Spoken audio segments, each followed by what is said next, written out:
Hi, my name is Haley Wood, and this is my Missing Booster Club Funds case study presentation for EDL 854.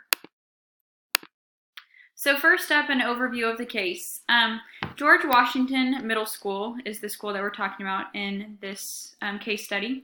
There's about 450 students. The student population and the socioeconomic levels have been declining.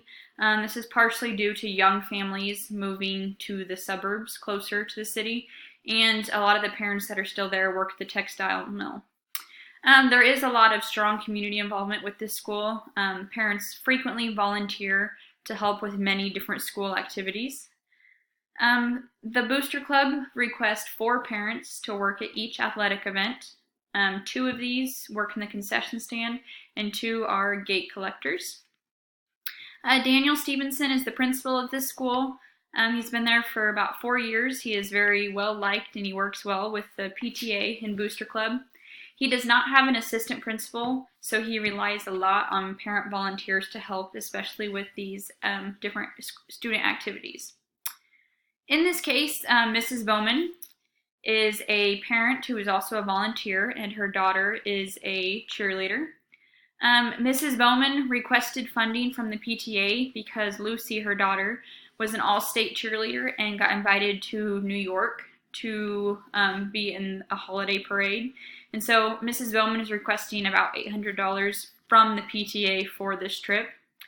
Mr. Stevenson denied the request for the money. He said that the PTA money should benefit all or a majority of the students, so it's not really appropriate to spend the limited amount of money that they have on just one student. A few days later, at the basketball game, Mrs. Brown volunteered, and she was helping run the ticket gate, and Mr. Stevenson was pretty busy with a lot of his administrative duties, just kind of observing and helping out with different things. Mr. Dumas, he was a community member who came into the game, and he paid with a $50 bill, and Mr. Stevenson had a conversation with Mr. Dumas, and Mr. Dumas said, "I paid with a $50 bill." And whenever Mr. Stevenson went to review the ticket money at the end, he realized that there were missing tickets and the money kind of did not coincide with what the tickets should be. And in there was a note saying that the missing tickets, they were discarded because they were torn. So when she listed which ticket numbers were not sold. And there was, once again, no $50 bill in the cash fund. So first, category 1 is problem identification and analysis. So in this case, what do you know? I know that there were parent volunteers working at the ticket booth. It doesn't specifically state whether they were separate ones or not, but there were 2 volunteers for the ticket booth. There were 10 missing tickets that were discarded. That was the note that Mrs. Bowman left. There was a discrepancy between the money and the tickets when Mr. Stevenson went to look at the end of the night. And I do know also that Mrs. Bowman was denied PTA funds for her daughter's trip a few days prior to the basketball game. So a few things that I need to know with this case. Were the ticket volunteers at 2 separate entrances, or were they working together at one specific gate? I also want to know who else was counting the money, which parent volunteer, and I want to know, were they aware of the torn tickets or large bills? Did Mrs. Bowman say anything to them, or did they see the tickets? Kind of just what their understanding, if any, of it was. And then I want to know if there were any larger bills. Did someone come in and pay with like a $100 bill, and so that $50 bill was needed to make change? And then I also want to know if there's been issues before of missing funds, or if there's been issues with Mrs. Bowman in prior situations. So the problem is that Mrs. Bowman might have been upset that she did not get funding for her daughter Lucy's trip to New York. And Mrs. Bowman was volunteering at the ticket gate, and when the ticket money was reviewed, there was a discrepancy, as well as the missing tickets that Mrs. Bowman said had to be destroyed. Category 2, proposed plan of action implementation. So the first thing I would do is I would inform the district office of the issue that occurred, and then I would kind of start gathering more information. I would kind of talk to the other parents volunteering, see if I could find out more about what they knew.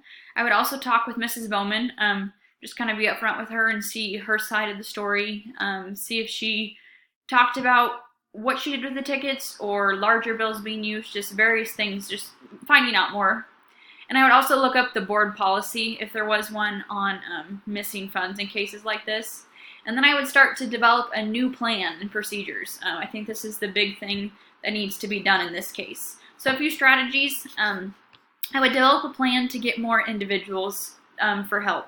I would either try and get more individuals, so if there were 2 separate gates, we could have 2 volunteers at each gate, so a total of 4 parents working there.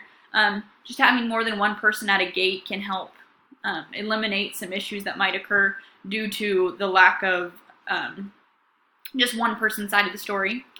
Or I would also talk to my administration, the board, about getting paid employees. If we could get some teachers or other employees in the district to come and work the ticket gate and be paid, hopefully that would kind of cut down on discrepancies as well. I would work on improving the procedures. I would make it known that any unusable tickets must be shown to the administrator or to the admission ticket person in charge. They have to be shown for proof of why they had to be destroyed before it was done. And then I would also I would have an individual responsible for ticket management other than the principal. In this case, Mr. Stevenson was very busy, and so trying to cover multiple duties didn't work. And in our text for this class, there was a lot of great information on having someone in charge that was not the bookkeeper responsible for events like this.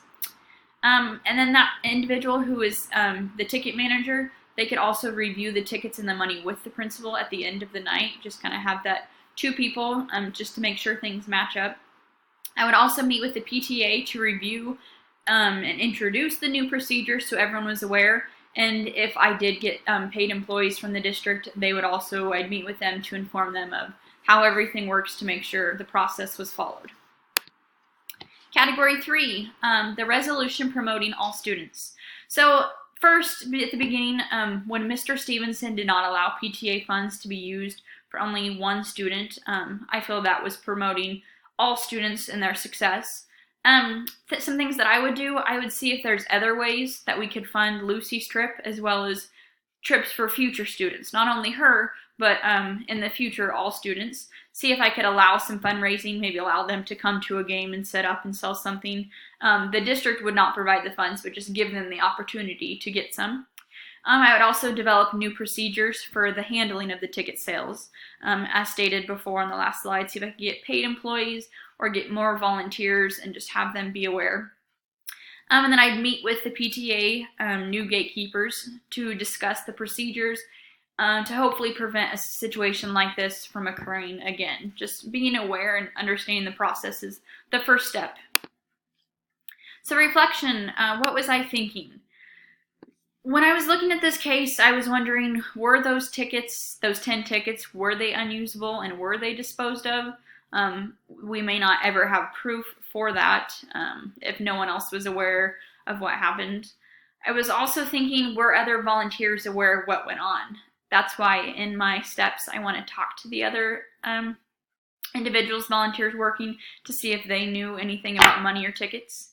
And I also want to know, was Mrs. Bowman so upset about not getting the trip money that she would steal money from the school? And then I was thinking, just mainly, we need better procedures in place. What was I feeling? I was not really sure whether Mrs. Bowman stole the money or not. There really wasn't a lot of proof that she for sure did. Some things led up to it, but there's not enough information. So I was also feeling that I wasn't given enough information in this case. And I also felt that more help should be given to the principal of the school, so all of these duties are not falling on him and his reliance on volunteers. And I was valuing innocence until proven guilty. I was valuing doing what was best for the students in our school and developing a new plan, a change for the future to prevent this from occurring. So some unresolved issues that still exist is Lucy still does not have funding for her trip. The money, the $50 that didn't match up, it will most likely not be returned. We may never know if those 10 tickets were sold or if she pocketed the money and sold the tickets. We may not know due to if she was the only one that was aware of what went on. And the other last unresolved issue is just preventing future occurrences from happening. Yes, we can put steps in place, but we still may not ever be able to completely prevent these things from occurring. Category 5, to promote the success of all students, I support student involvement in activities.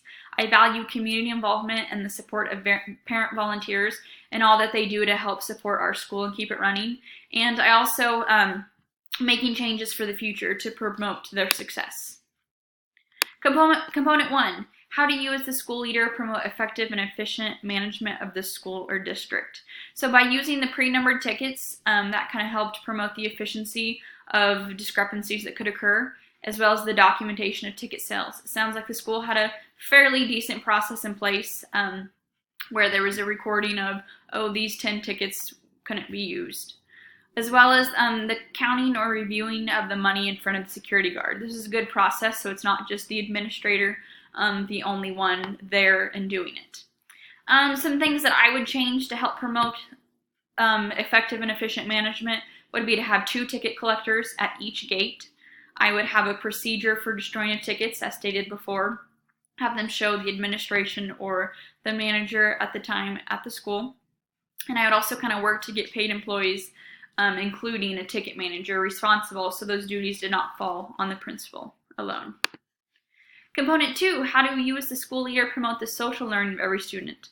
So not allowing the PTA money to be spent only on one student is one way. Also encouraging and providing opportunities for funding in other ways. When I discussed how I would talk with Mrs. Bowman about some opportunities we could provide Lucy to get her funding. And then provide learning opportunities outside of the classroom. Sports and other activities provide a great way for this learning, and so just giving those opportunities, providing them for the students. Also increasing awareness of the volunteers and workers, and just working to improve the procedures that we currently have in place for admission ticket procedures. Component 3, how do you as the school leader promote student academic learning? So the PTA funding, just making sure it has the largest impact on our students and not just affecting one student. Providing more assistance for school-related events, not only for sporting, but just giving the principal more support where it's necessary. May not be possible through a funding of a vice principal, but could be a lot of other smaller ways we can make this change, as well as involving volunteers in other events. If we did get some paid employees for the ticket sales, we could possibly have those volunteers help our school in other ways, whether it be come to school or different after-school programs, not necessarily sports related, but how we could just academically help our students. Thanks for watching.